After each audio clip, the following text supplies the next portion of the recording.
Bien, estamos con el eh, sesgo religioso teológico del pasaje sujeto-sustancia del prólogo a la fenomenología del espíritu.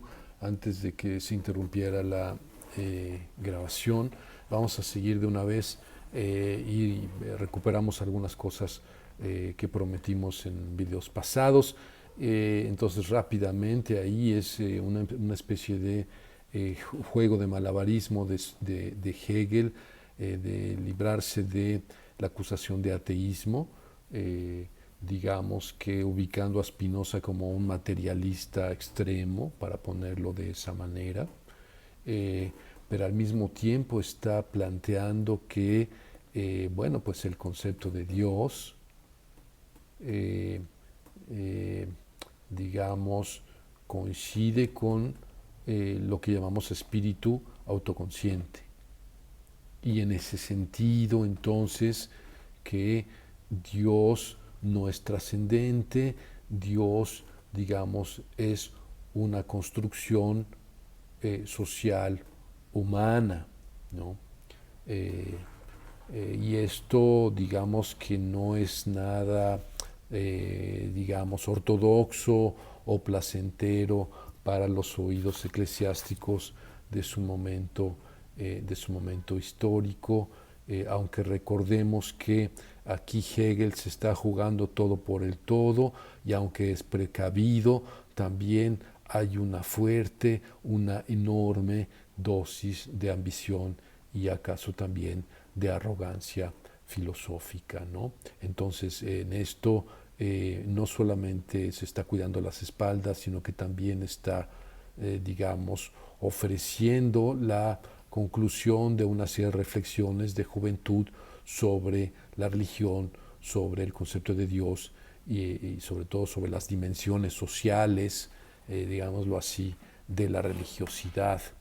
El último tramo del párrafo que leímos, ¿no? Del párrafo sujeto sustancia, ahí pues digamos que lo que tenemos, hay una referencia por supuesto descalificadora a la noción de intuición intelectual.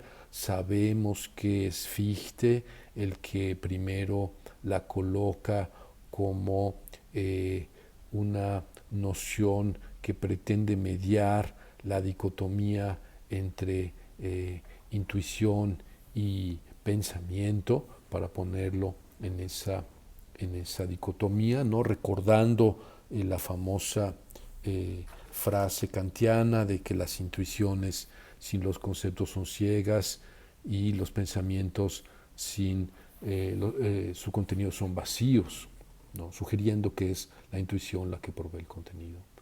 Entonces, recuerden que la noción de intuición intelectual, entre otras muchas acepciones y contextos, tiene el contexto, tiene la función de brindar un principio anterior, digamos, que se pretende lógicamente anterior a la bifurcación del conocimiento y la conciencia humanos en estas dos ramas que serían, digamos, en términos kantianos, la sensibilidad y el entendimiento, las intuiciones y los conceptos. Y entonces el pasaje estaría puesto como una declaración crítica en contra de la tradición de Kant a Schelling, de Kant a Schelling pasando por Jacobi y Fichte, digámoslo así, un gesto crítico y descalificador, en el sentido de que con sus diferencias, por supuesto, entre ellos, no lograron reconocer que el espíritu autoconsciente, para captar y para expresar lo verdadero, requiere ser enfáticamente discursivo, es decir, conceptual, y en algún sentido también lingüístico. Entonces, quizá entonces podría decirse que la descalificación a la intuición intelectual tiene que ver con la imposibilidad de expresar el contenido de esa conciencia como intuición intelectual de una manera conceptual o discursiva, ¿no? Esto creo que es bastante bastante interesante, digamos, en el sentido de esas, digamos, ahora o en los 90, ¿no? Ahora ya no sé ni cómo se diría, filosofías New Age o algo así, con que nos conectamos directamente a través del corazón y del sentimiento con el todo, entonces ya vamos a ser buena onda y no vamos a utilizar a los demás como meros medios, etcétera, etcétera. No es la intuición, dirá Hegel, ¿no?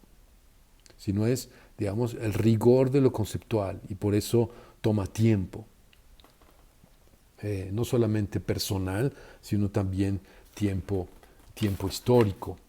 Antes de que la tecnología me juegue más jugarretas, digamos, voy para adelante en el prólogo a la fenomenología. Me gustaría citar de la página 12, que es muy cerca, digamos, también nada más hacer una referencia muy breve, un comentario también breve de este pasaje famoso. No es difícil darse cuenta, escribe Hegel, por lo demás, de que vivimos en tiempos de gestación y de transición hacia una nueva época.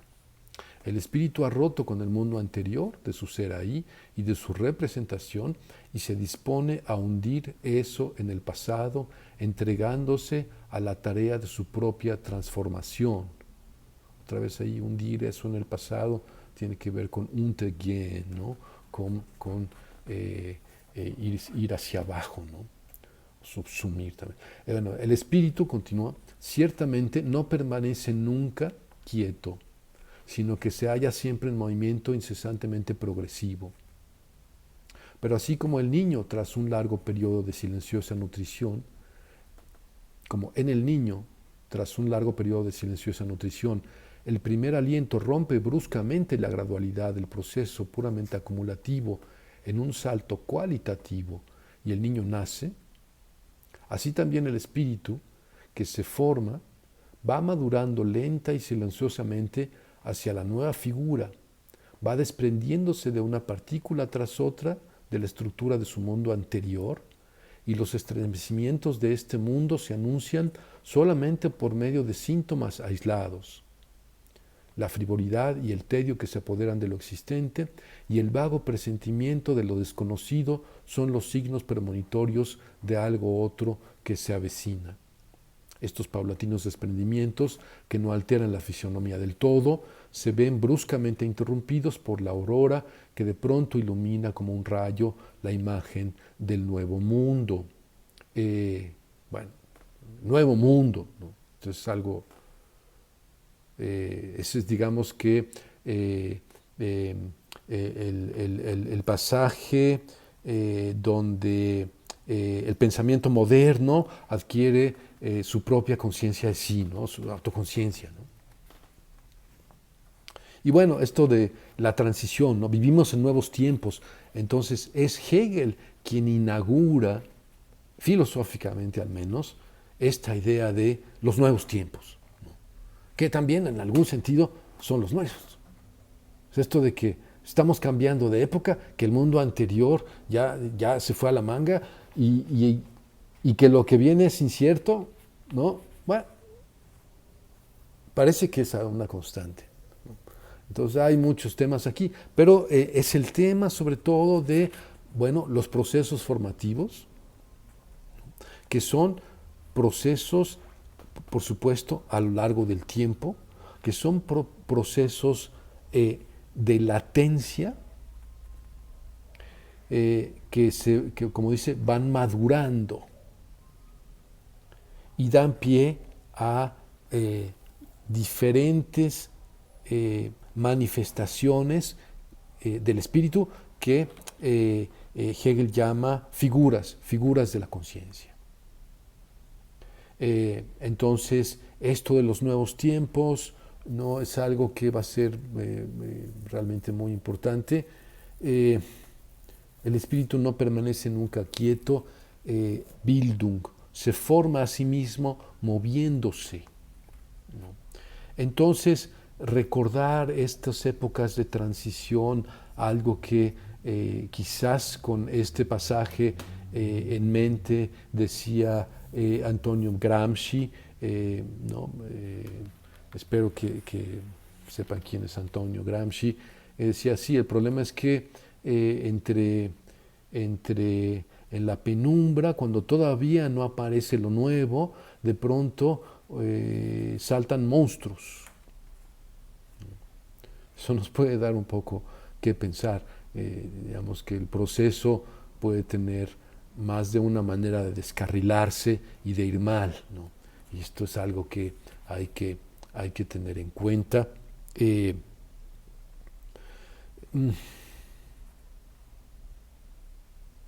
Entonces, el espíritu se entrega a la tarea de su propia transformación. ¿Hay una diferencia? Sí, la diferencia es que es este el momento, piensa Hegel, en el que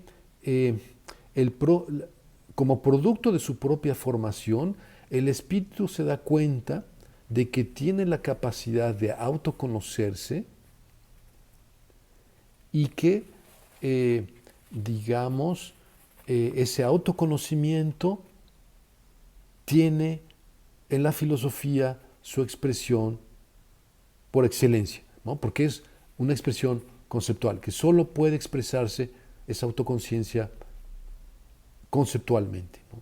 Esto también se puede decir así.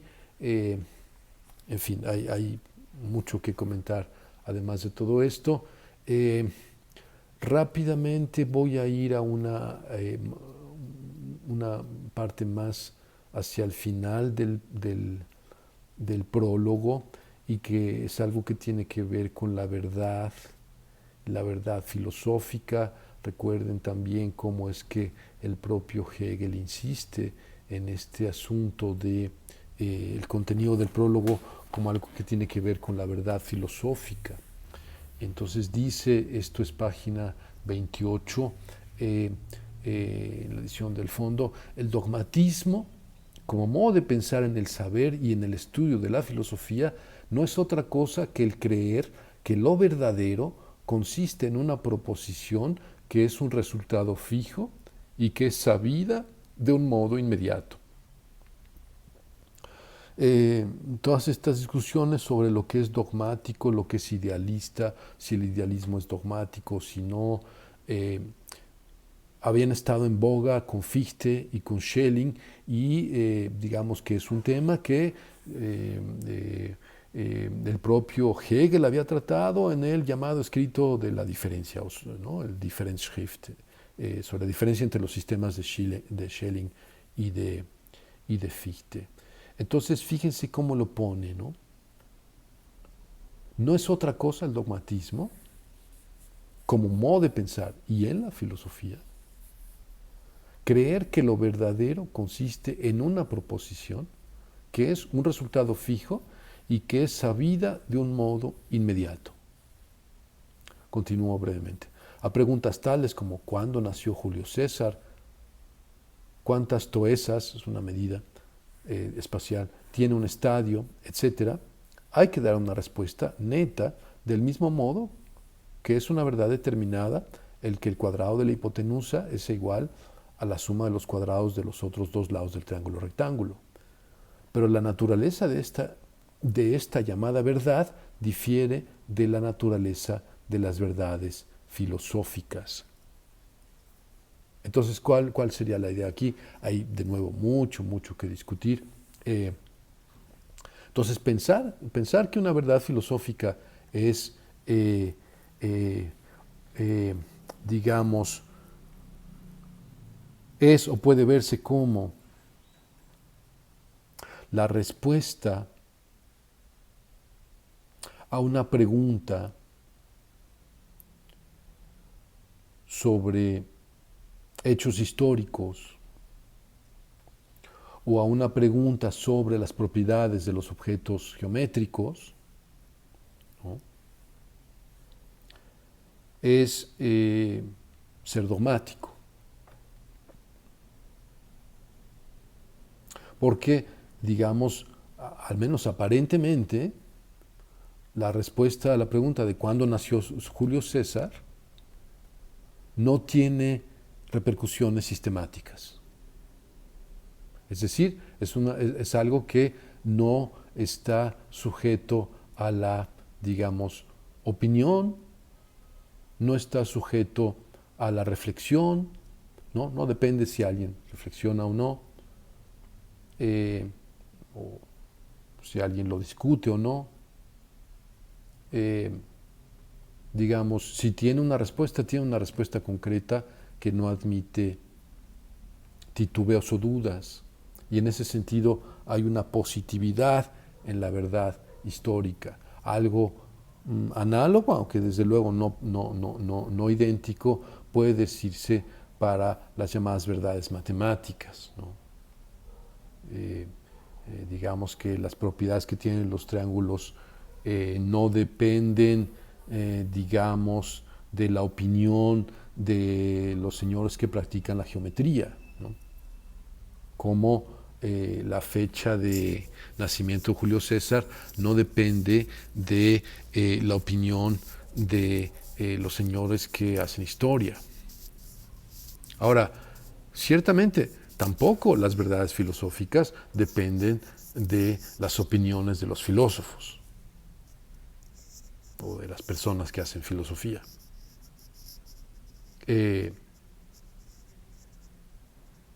¿Por qué? Primero porque en realidad piensa Hegel que en filosofía las opiniones no importan, que las opiniones no llevan para nada a la verdad, ¿no?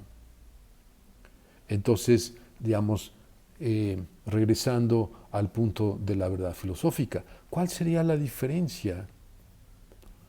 Que la verdad filosófica sí que es fruto de la reflexión, que es una palabra que se puede usar en este contexto, y también se puede usar otra que es parecida, aunque no idéntica, que es la especulación.